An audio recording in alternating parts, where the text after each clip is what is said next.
Welcome, language learners. Are you ready to embark on your exciting journey to German fluency?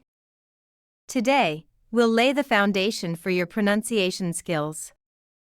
So, grab your notebooks, pencils, and most importantly, your enthusiasm.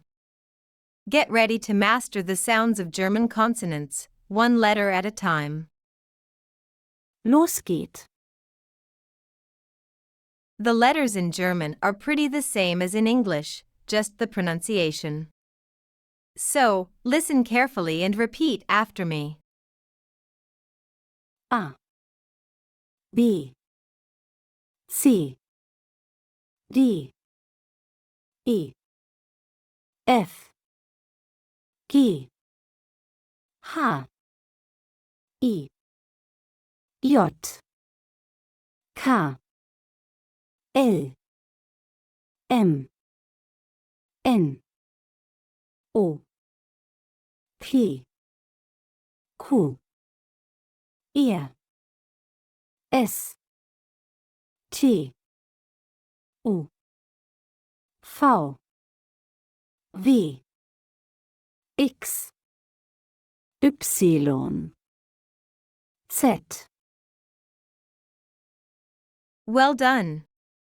Now, let's do it one more time.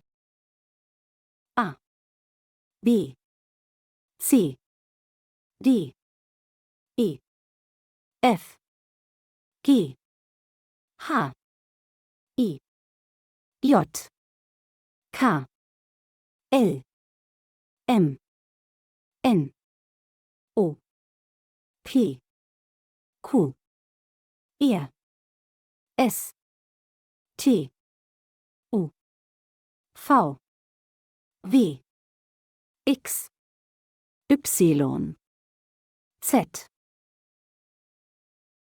In this page, we will practice to pronounce the words in German.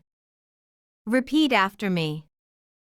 Apfel, Ball, Cola, Dach, Ente, Fenster, groß, Haus, Idee, ja, Kind, Lampe, Mund, nein, Ofen, Pech, Quelle, Rot, Sonne, Tasse, Uhr, Vogel, Wagen, XL, Yoga, so. Very good. I appreciate for your like, share and don't forget to subscribe this channel to get notified when there is a new video. Thank you for watching and see you in the next video, which is about the vocals and numbers in German. See you soon.